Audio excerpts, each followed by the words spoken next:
Welcome to the Art Studio. I am your host, Dan Burke. Joining me is George Leon. George, how are you? Pretty good, my friend. George, we have a very special show today, don't we? Very special. Who's coming on? A master among masters, in my book, Mr. Mike Hoffman. Yes, a very vital and active artist for our day and age. He is just tremendous. He can draw, he can paint. He is an absolute, undenied talent. You look at his painting work, a modern master of the art. And if you go over to MikeHoffman.com and click on the store link, you can see Mike has many fabulous, beautiful books available. On eBay, he actually sells actual artwork. He has drawn prints, and he has active auctions running every week. So if you want to own some Mike Hoffman artwork, you can. If you want to get some fantastic books, drawn and written by Mike Hoffman, you can. He's active on IndiePlanet.com. You can go over there and check out many of his comics. And these things look like they're channeled out of the best of Wally Wood and Frazetta. The inking is fabulous. And when he starts painting stuff, it is gorgeous, gorgeous painting. You really have to see it to understand the description. He does 60-esque kind of pastel with very hot colors kind of painting. So it looks like it came off one of those old Ballantine book covers, James Bond kind of thing with the pretty girls.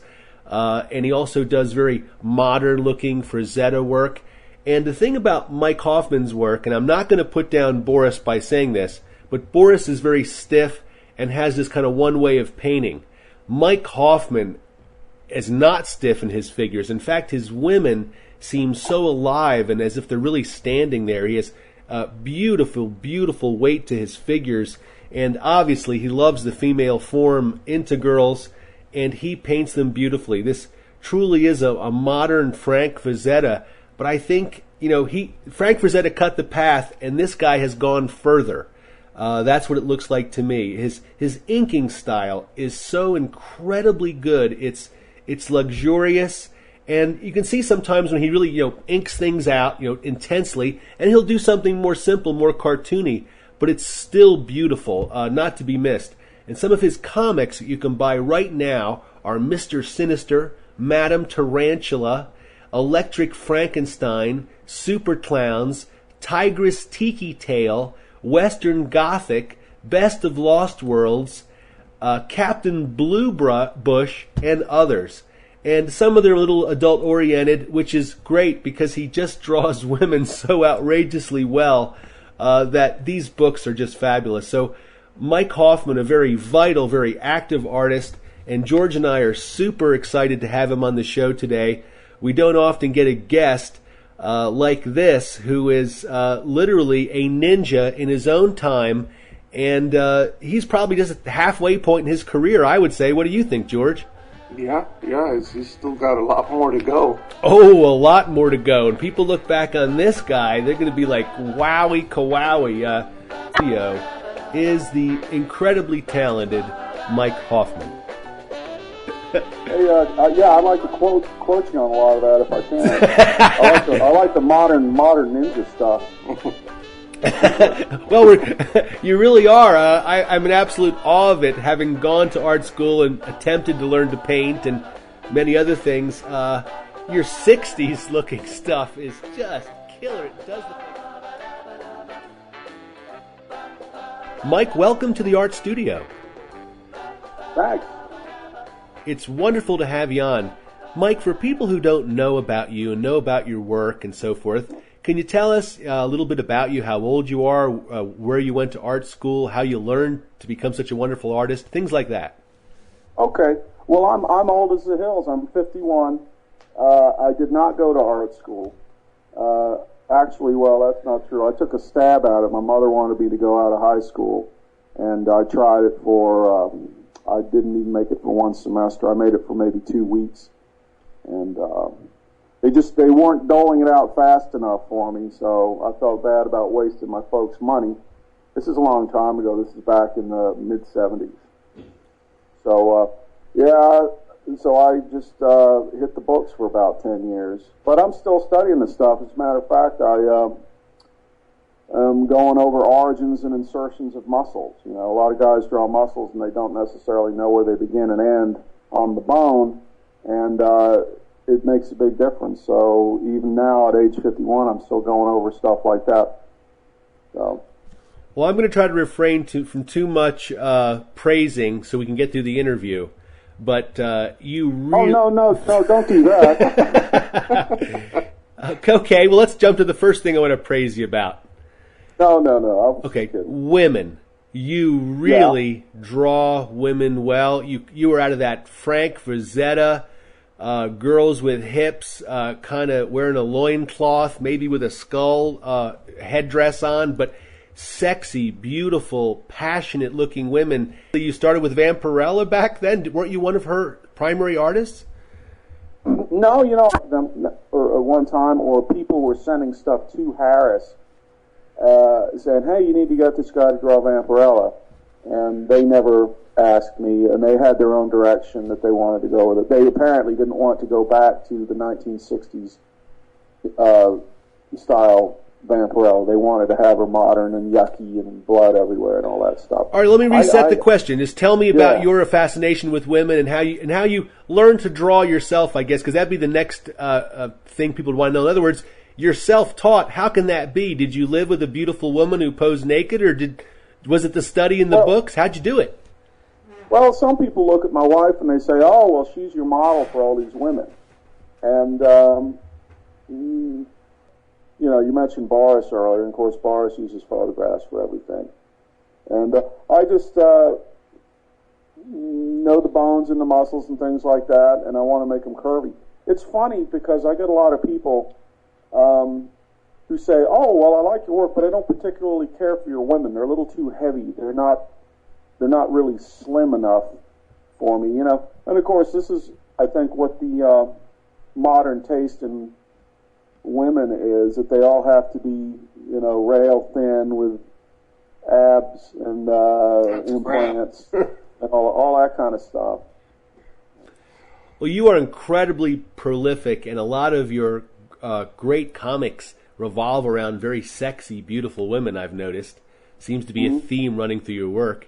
It's kind of a double-edged sword because, you know, I like drawing women. I like drawing men, too, and monsters and other things. The trouble with the whole woman thing is that when that's all that anyone ever asks you for, it's really not very flattering. It's like, well, you know, it's like saying, well, your work is all right, but without a sexual element in it, we're not interested. Tell me about self-publishing your comics. Well, I can only do the comics when I've got a lot of money in the bank. So if I get ahead economically, and say I've got a comic, all the comics I'm doing now are print on demand. I think the last item I had in the previews catalog was a couple of years ago. You know, they raised their order minimums, so it's made it difficult for everybody. I do want to get back into the stores, but I haven't put that together yet. I started doing conventions again this year, so I've done about a half dozen of those so far. But yeah, self-publishing, I do print on demand mainly. A lot of my older books, I still have plenty of those in the warehouse. And print on demand is working out great. I actually prefer the colors to a lot of the jobs I had done on printing presses. You know, hey, where the hell's George anyway? I'm right here. I'm just. Oh, good. Yeah, anytime George has a question, he's allowed to ask. We don't cut him off. Good. You know, that pinup I did for your book, I sold that on eBay, and one of my best customers over in Spain bought it. I got this guy over there. We call him Paco, and as part of his user ID. And he tries to get just about everything that I put up and on eBay. Oh, now that's amazing. Talk about in full circle. That's I'd love to have about 50 guys like him. You know, it's these private collectors that enable me to do more or less what I like, and I don't have to whore myself out. Can I say that? You can say that. to Marvel and DC. And a lot of people ask me, it's like, well, when did you get into comics and what happened, And I got into comics in the early 80s, and I worked for Marvel and DC and Dark Horse. I actually started with Pacific and Eclipse and those companies. And when it came around to working for Dark Horse, they shafted me so bad that it took me a couple of years to dig my way out from that. And I said, I'm never going to work for these people again. And that's where the self-publishing stuff started. Mike, you have a plethora of work available for people to buy, and you're very active. You can go on eBay and you can buy your original work. You can buy prints and things like that. And that's awesome. Right. A lot of artists are not directly available to an audience like you are. So people definitely want to go to MikeHoffman.com. Definitely want to check out Mike's auctions. Mike, why did, now you alluded to it just a minute ago, but why did you choose to sell your work directly as opposed to getting an agent or something like that? There was a time when I considered getting an agent. I got into selling online really back about when the internet got started. I had just gotten married. I just had a child. We didn't have medical insurance. Had all these expenses and things. And there was a time I considered working in a 7-Eleven, things like that.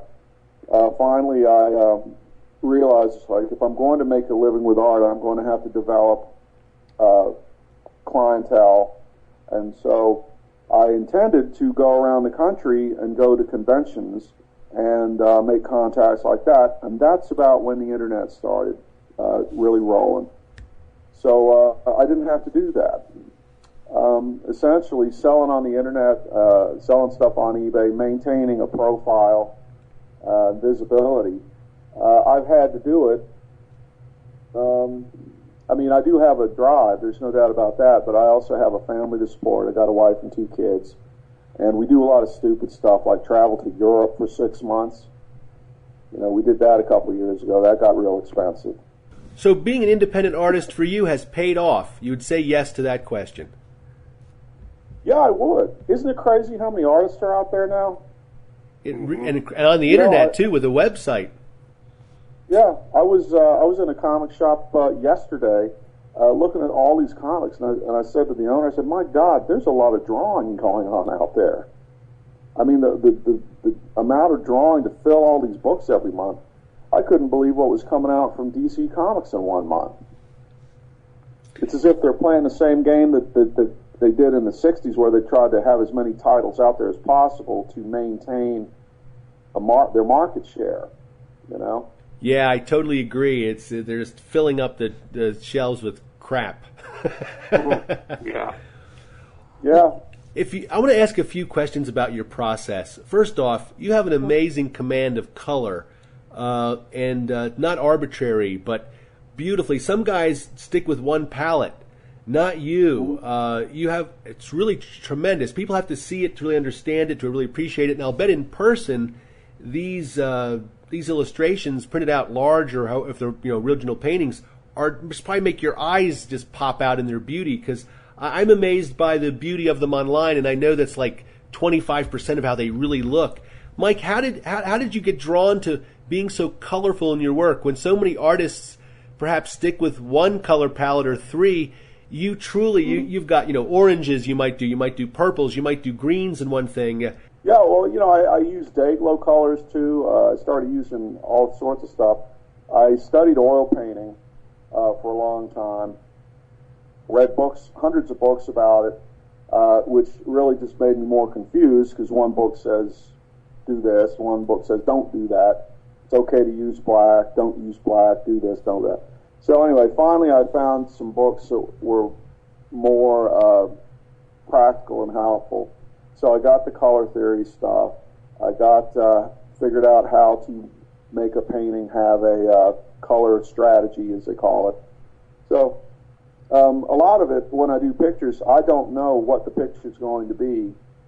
I allow it to be what it wants to be. I make one decision, and then that decision determines what the next decision is, and so on. Especially with the Phase 2 stuff, the way I start those paintings is I start abstract. I make an abstract painting, and I may use squirt bottles. Hell, the other day I was down in the basement. I said, "Honey, do we have any balloons in the house?" And she says, "What do you want balloons for?" And of course, what I do is I squirt paint on the balloon and then work the balloon around on the board. And, you get some wacky, psychedelic type of effects like that. But the color stuff, you've got to have a color strategy, which what I do with the painting is I say, okay, well, my dominant color is going to be, I tend toward cooler colors, so it's going to be blue or purple or something like that. Then that determines what the complementary color is. It'll be yellow or orange or something like that, and then you have colors that work around that.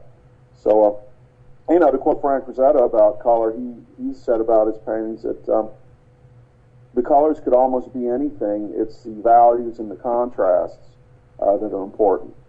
And not to go too far into detail about the technical stuff, but it is highly technical. And like a painting, values in a painting, which are like tones, a painting should have about four main values.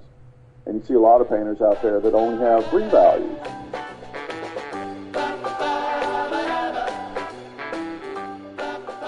You seem to be able, first off, it's always your style, but you seem to be able to have different styles inside that style. Like the Secret of Sketchbooks cover looks like an underground comic, very hard outline.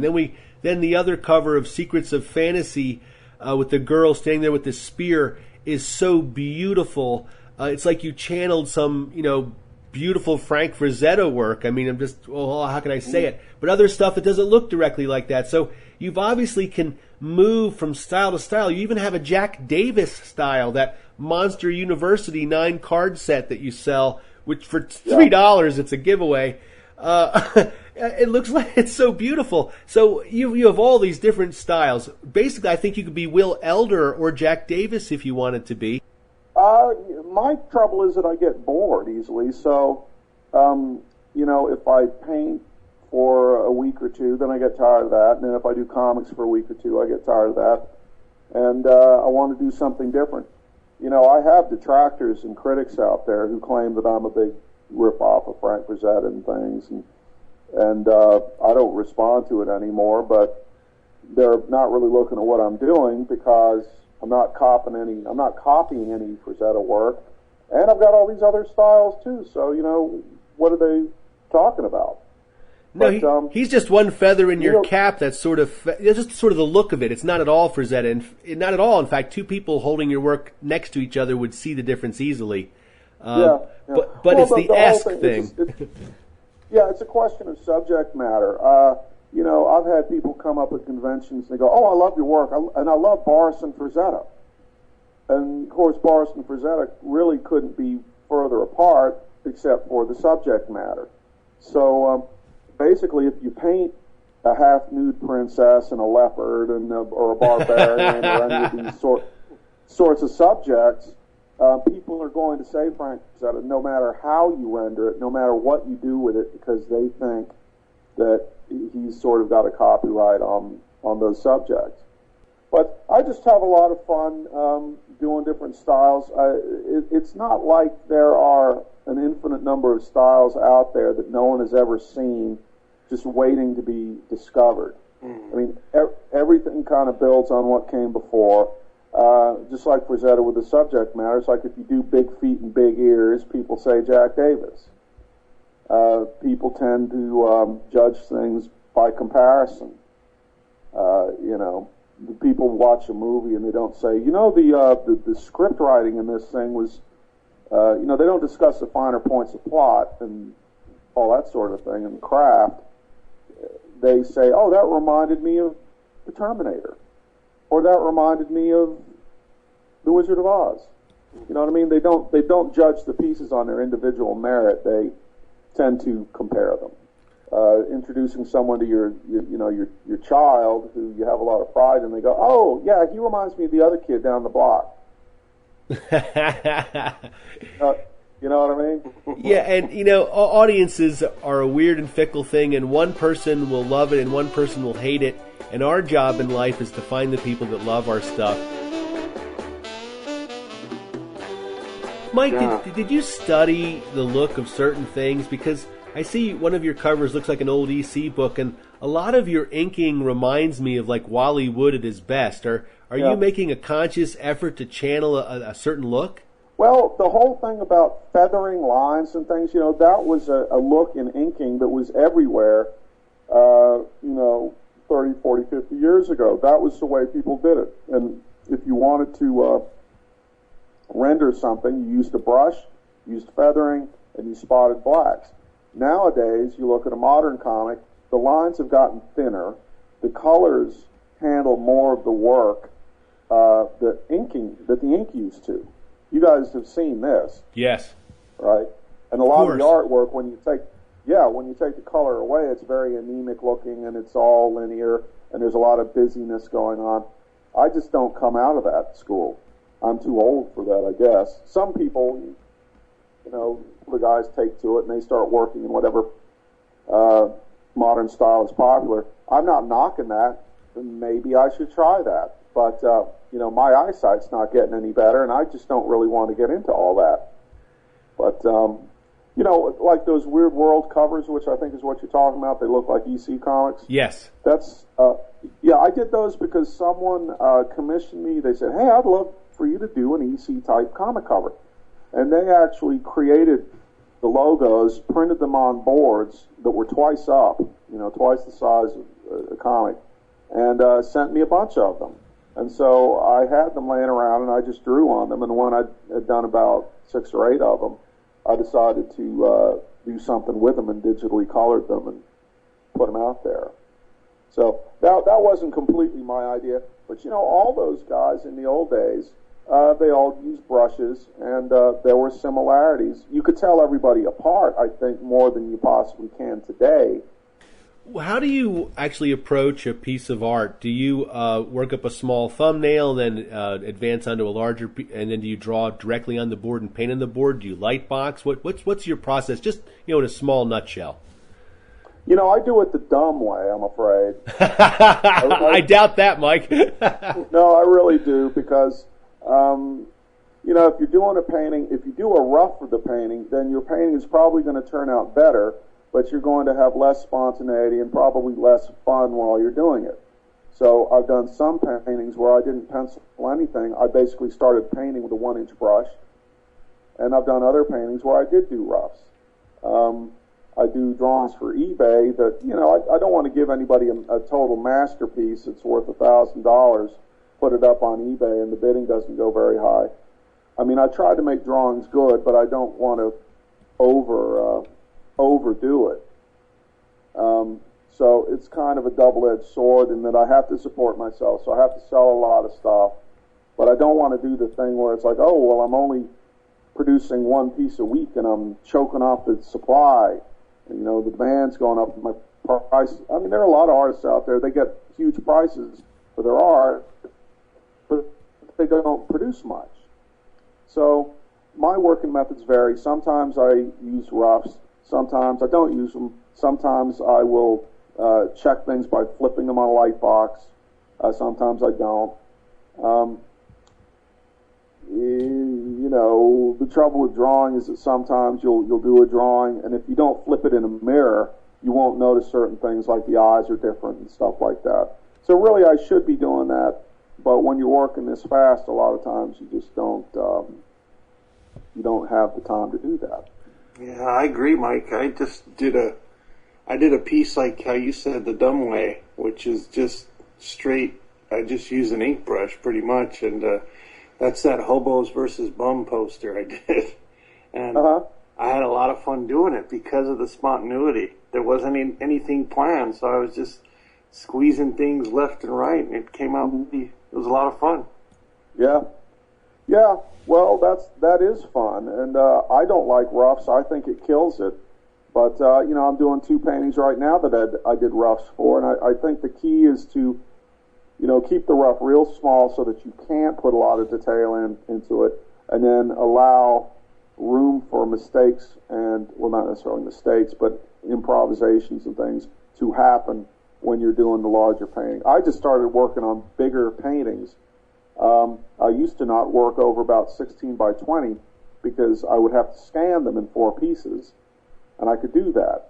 But every photographer I talked to wanted $100 to photograph my paintings, you know? And back in the old days when I got 4 by 5 negatives, those were $80 a piece. So anyway, I recently found someone that'll shoot paintings for me for $30 a piece. It's like, great. What took so long? So now I'm not limited by size anymore. I've moved up. I'm doing paintings that are 2 by 3 feet. Wow. And yeah, I'm getting a lot more money for them. And the guy takes photographs. And it's a lot easier to paint big. I'm just sorry that it took me this long to get here.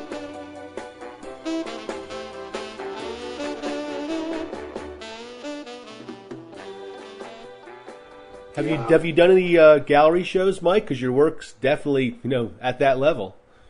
Right. Thanks. Well, I haven't done any gallery shows that are fantasy art per se. I don't know if there really are any of those, but I did do a one-man show in Miami, Florida that was my Phase 2 stuff, and the gallery owner had seen it online, and I guess he was looking for someone. He said, hey, I want you to do a one-man show, and naturally I was flattered and enthusiastic about it.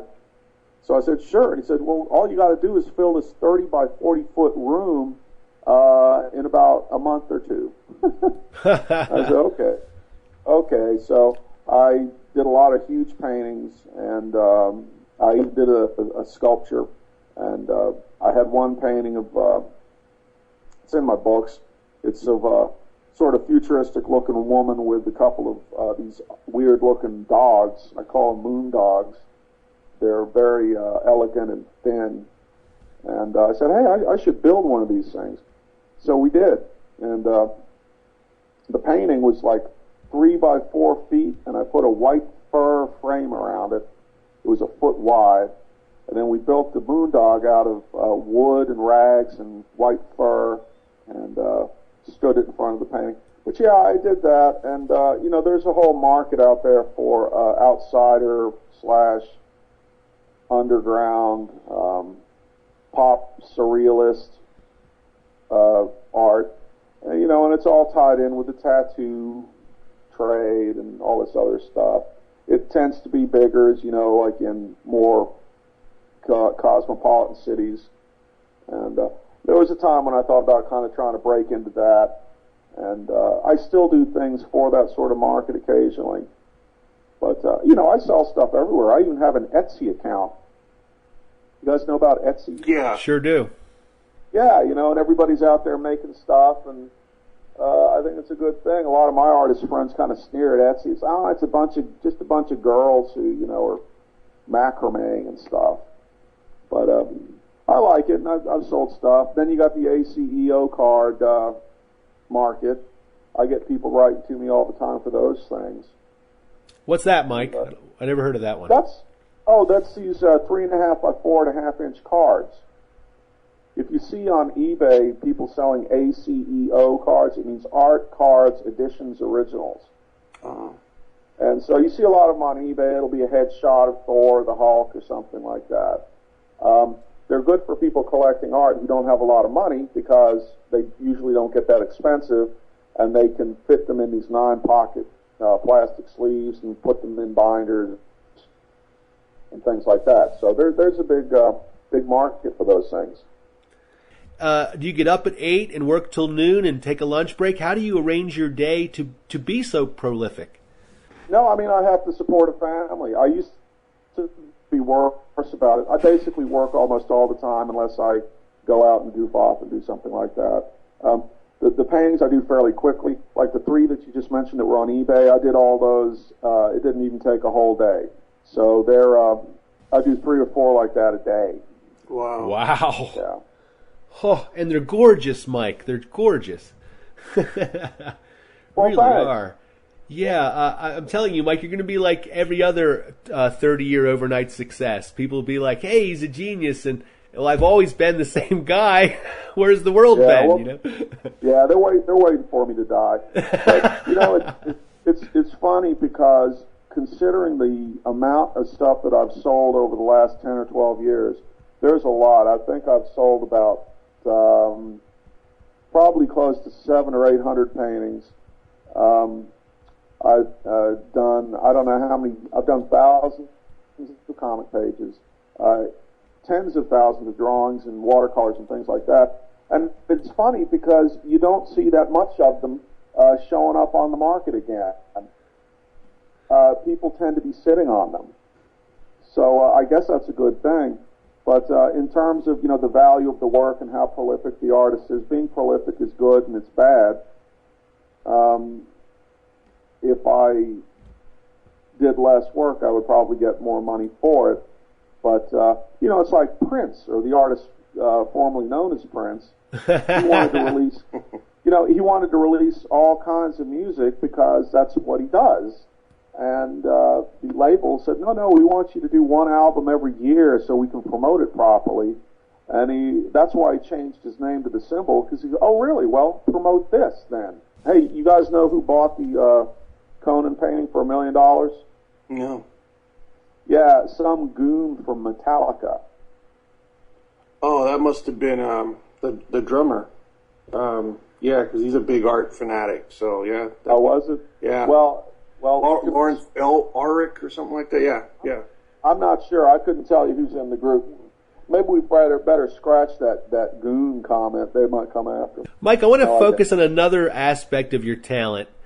Not only do you draw, so many draw, because I would never call Frank Frazetta a humorous or prolific writer.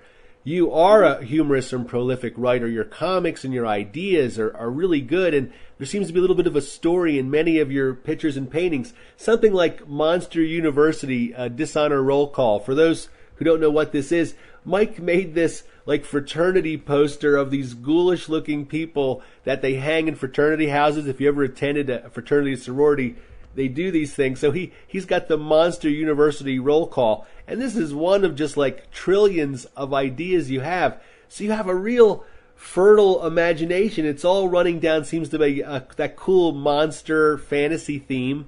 So you have a lot of stories to tell, I could presume, Mike?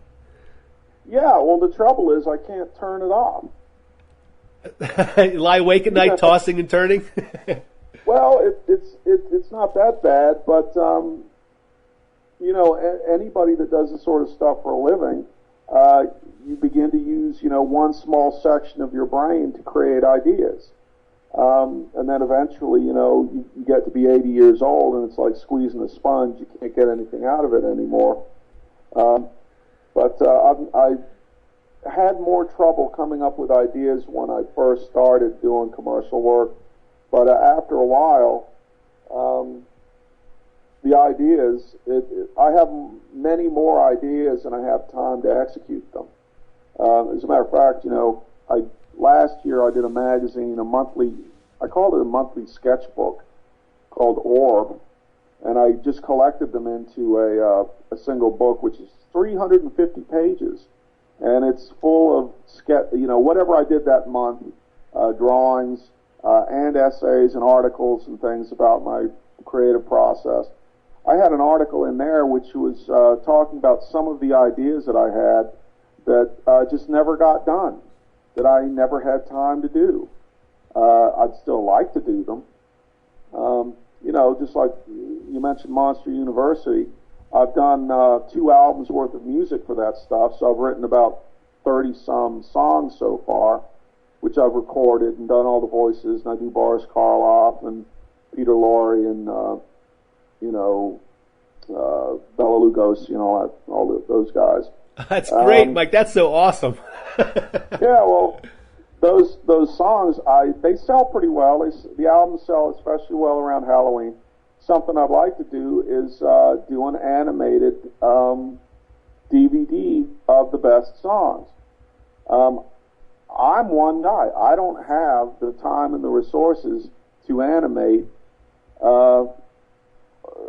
an hour-long DVD or whatever. So in this case, I'm actually talking to other animators saying, hey, would you like to contribute to this? And, that's tough, too, because they don't have the time to do it. I've got a DVD called Secrets of Fantasy Art where I do an oil painting from beginning to end. A friend of mine owed me a favor. He had a good camera. He came over one day, and we made the thing. At the time, I predicted, I said, I bet this is going to sell real well. And, it does sell real well. Its DVDs sell great because, people don't have to read them and turn pages and all that. They just stick them in the machine and they sit there and watch it. So I'm actually scheduled to do another one, which is probably going to be about drawing. And we sell those instructional DVDs year-round, and they go out all over the world. We charge, what do we charge? $20, I think? Yeah, Secrets of Fantasy is only $19.95 on MikeHoffman.com. Wow, that's awesome that you're doing that, Mike, and you keep doing more of it. When I was still in New Mexico, I did an album with this guy named Thor from Canada, who's a bodybuilder, and he bends steel bars on stage. He's been doing rock albums since the 70s. And I did a comic with him. Then we did an album together, and we went on tour in Canada. And I wanted to do a film, get him out in New Mexico and have it be a post-apocalyptic thing with mutants and things, stuff like that. And I never got around to doing it. I wanted to. I wanted to have two good cameras, lights, and a van, and a power supply, and all the other stuff. And back then, the cameras, to get anything that would have been all right was, what, $3,000 to $4,000 a camera? Yeah, back then. Yeah. Yeah, technology has changed. I filmed 9 independent films, and each one I learned so much and lost a lot of money. But I have to say, great passion in filmmaking, and the technology is just incredible. For an average person, for example, what you're talking about, doing these how-to videos, if you can get that niche market and build up, a series of things, I think there's a great opportunity. And Mike, you're the guy. I mean, it's amazing. Dave Stevens produced a handful of work in his life, relative, like a fingernail of your work, and you're just as good as he is, if not better. That's easy to say that, and because he labored over the work and other people lay it out for him. That's not who you are, and yet you're not famous. I'm confused as to why the lightning did not strike you. Maybe because, like you said, you got ripped off, and people do take advantage of talented folks. You don't get to keep the rights to your stuff. You are a paid laborer at Marvel Comics. I'm just going to say, in my case, whatever, I'm famous and then I'm not. A whole lot of people do know who I am, but I don't have the visibility of the big guys in the industry like Adam Hughes or Mike Mignola and things like that. And really, I've done it to myself. So, a lot of those guys, I look at them, and I'm glad I'm not in that situation. I'm glad that I'm not under contract to these companies. I'm glad that I'm not having to do nothing but sexy girls, till the cows come home. I'm easier to get along with now. I'm less adversarial against publishers and things. If people come to me now and ask me to do something for them, I'll probably do it. My goal is not really to have a battle plan where my goal is to be, like what Arnold Schwarzenegger did. His goal was to be Mr. Olympia, and that's all he focused on since age 14 or so. I've never had a goal like that. With me, it's not the goal so much as the process. I don't even care that much how the picture turns out, although I try to make it turn out as well as I can. I'm more involved with the pleasure of making it. Mm-hmm. Because, when you're doing that, some people call it a flow state. You start working on a picture, and by the time you finished it, a couple hours went by, and you're really not aware of the time going by. So it's kind of a bad thing. All us artists, we die, and we go, hey, what happened? Mm-hmm. I was just getting started. I feel the exact same way. What a great way to put it. You've put into words what I have often felt. And my therapist says it's because when I sit down to draw and I get lost like that for 12 hours, forget to eat, forget to go to the bathroom, he says my endomorphins the pleasure zone in my body is turned on. And he said, for whatever reason, it gives you great pleasure to concentrate on a piece of art.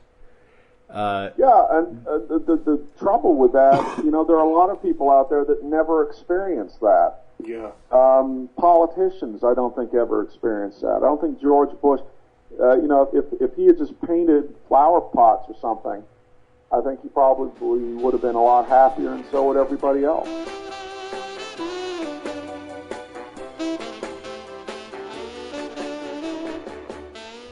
You mentioned Kirby, and I've got a sort of a Kirby-ish style I use too. And as a matter of fact, I deconstructed and studied Kirby's work for a long time.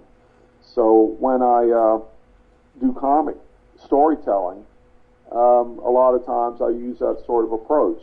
Yeah, I was real big on Kirby. I credit Kirby with getting me started drawing in the first place.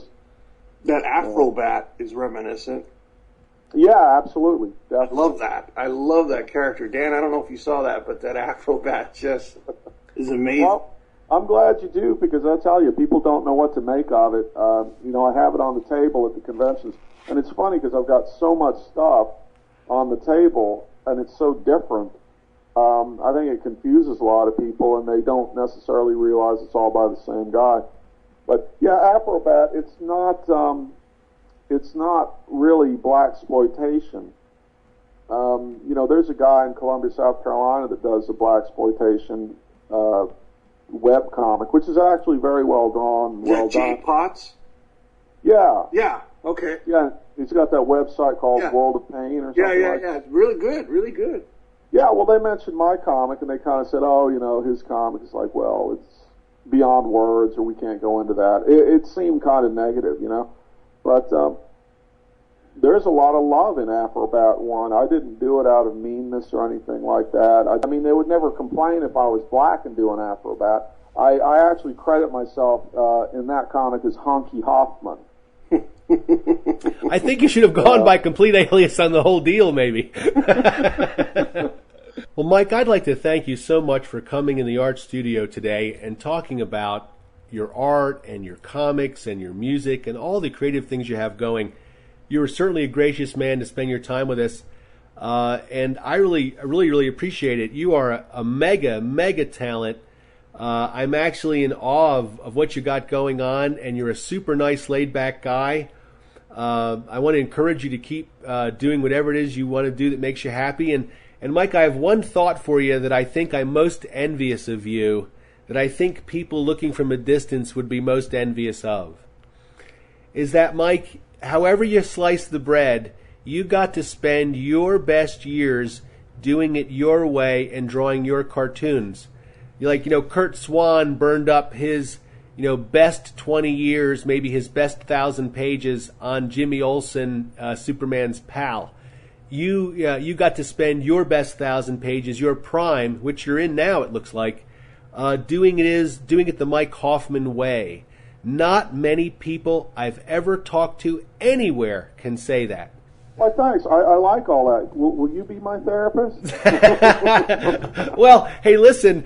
These are also the very reasons other people would call you frivolous, and he never grew up, and he should be working at Walmart. The whole health insurance talk. So no, it's just incredible how what you're doing, and hats off to you for doing it your way, and really great stuff. George, do you have any questions that I may have missed, or anything at all? No, I think we covered it. I just wanted to thank Mike. It's a major pleasure to have you on here. I was excited about this, as Dan was, and it's just great seeing the work you're turning out. It's very inspirational. For myself personally, like you were, like Kirby was to you. You're like that to me. So I hope to get to that level someday. I'm about to turn 40 in November, so I got some time. And for folks who want to check out Mike's stuff, there'll be links in the show notes to his website. But MikeHoffman.com, just like it sounds, he's got eBay auctions, he's got books, he's got prints. Go over and check it out. Fabulous work, and let's support Mike all the way as much as we can, because this is great stuff, Mike, and you got to keep going. It's great. Oh, thanks. And good night to you. Very good. Okay? Thanks, All Mike. right. Bye-bye. Take care, Mike. Bye. Bye, folks. Well, that was a fabulous discussion with ninja-level artist, painter, writer, and creator, Mike Hoffman. What a talented guy. There's just no way to really describe it, folks. He really is a talent. He's old school in a way that just blows my mind, and yet obviously can do anything he wants at will. George, when you see the breadth of his work, it's pretty amazing, isn't it? If anybody just to visit his website, just to just take a peek. Anybody can spare 5 minutes, and you'll see why we're going on like we're going on, and it's just, you can stare at it for days. If I had the economic backing, I own everything he has. And I'm not just saying that because he's my friend, but I'm actually very fortunate to consider him my friend, and very fortunate to have met him. And just an amazing guy, amazing talent. And it's like I said, in this industry, it's just like with anything else. You get a-holes and you get good people. And his talent would be of a individual that wouldn't even give you the time of day, but yet back that up with the fact that he's such an amazing, cool guy. He's got it all in my book. Yeah, one of the key things he said was he's always a student of art, always a student of the game, always considers himself changing and growing, doesn't want to be stagnant, locked into one style, even locked into one storyline. He wants to keep growing and changing, always searching for new things. His amazing talent is unquestionable. Doesn't matter who you are, what you think. I like the guys that throw rocks at him. Talk about a jealous audience, George? That's all it is. That's exactly what it is. Yeah. He's too good looking. He's too good looking, they're complaining. Exactly it. Really is. Well, everybody, we'd like to thank you for joining George and I and Mike Hoffman in the art studio today for a fascinating look into the world of Mike Hoffman, super artist. Have a great day, and we'll see you all next time in the art studio.